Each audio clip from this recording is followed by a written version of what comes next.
Shalom,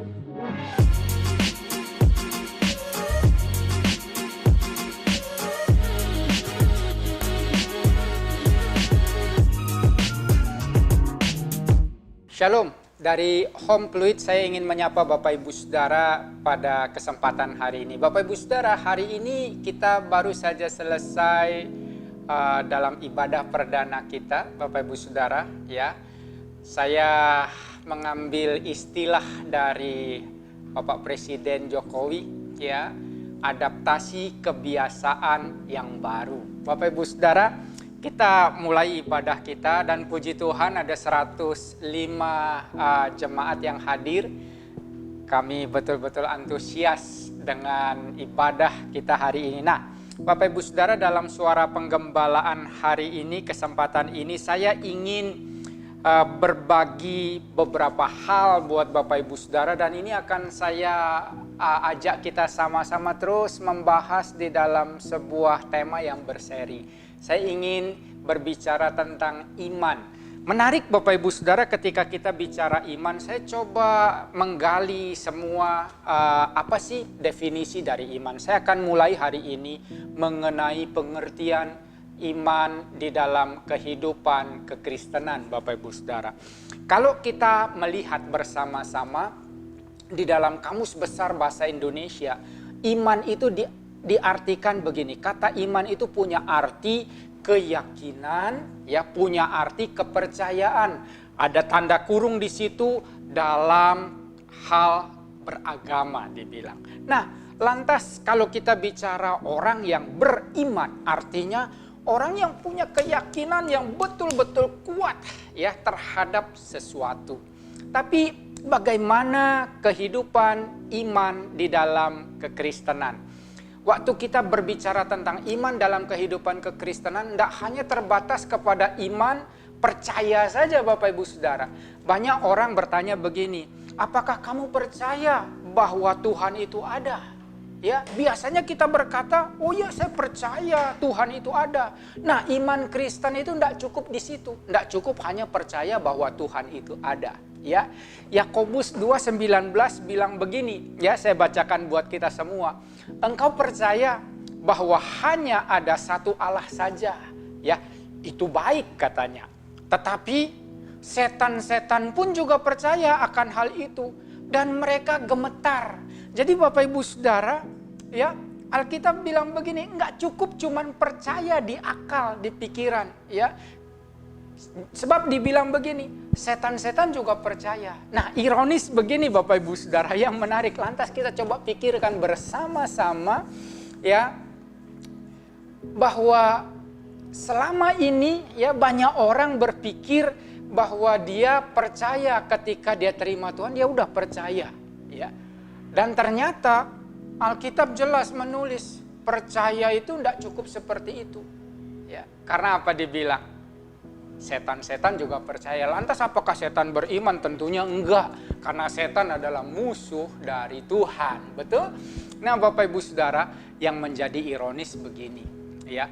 Banyak orang-orang beragama, ya, kelasnya, ya, sekualitas seperti yang tadi saya bilang, setan-setan itu dia percaya, ya. Tapi enggak ada rasa hormat sama sekali terhadap Tuhan.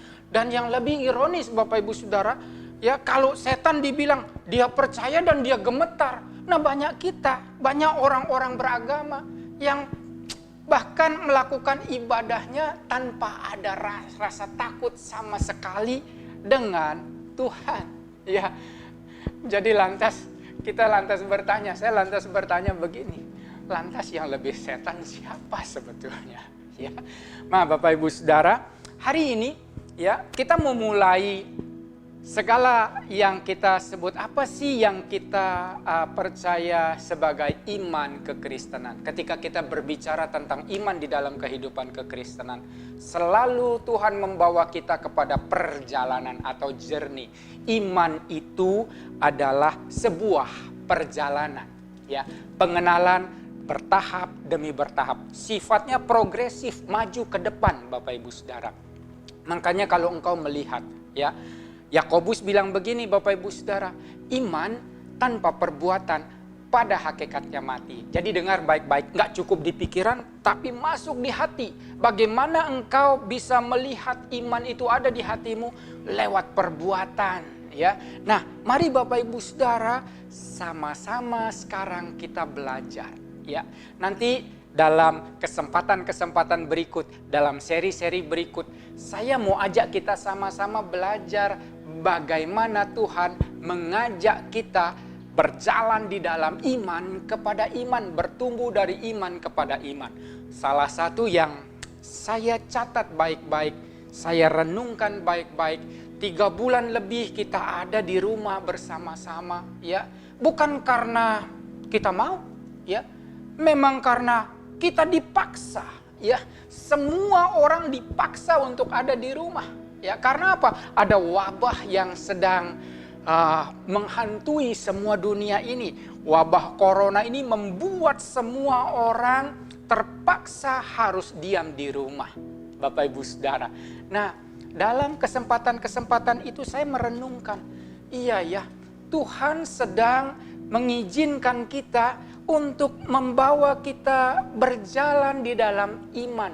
Banyak orang takut, Bapak Ibu Saudara, takut keluar rumah, takut pergi kemana-mana. Ya, semua penuh dengan ketakutan.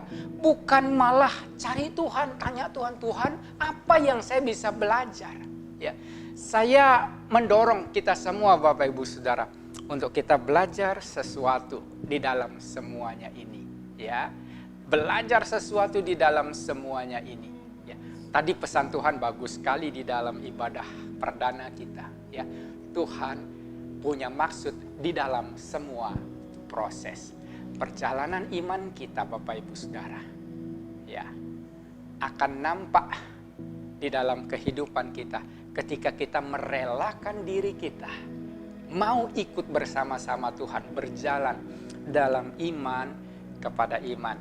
Jadi catat baik-baik Bapak Ibu Saudara, ya, iman itu bukan cuma di pikiran, ada di hati kita.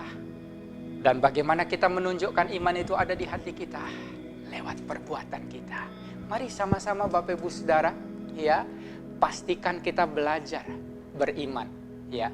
Saya nanti akan bersama-sama dengan Bapak Ibu Saudara coba melihat bagaimana iman itu bekerja di dalam hidup Abraham, ya. Sehingga enggak serta-merta Abraham lantas dengan berani meninggalkan keluarganya, pergi ke satu tempat yang sama sekali dia enggak ngerti.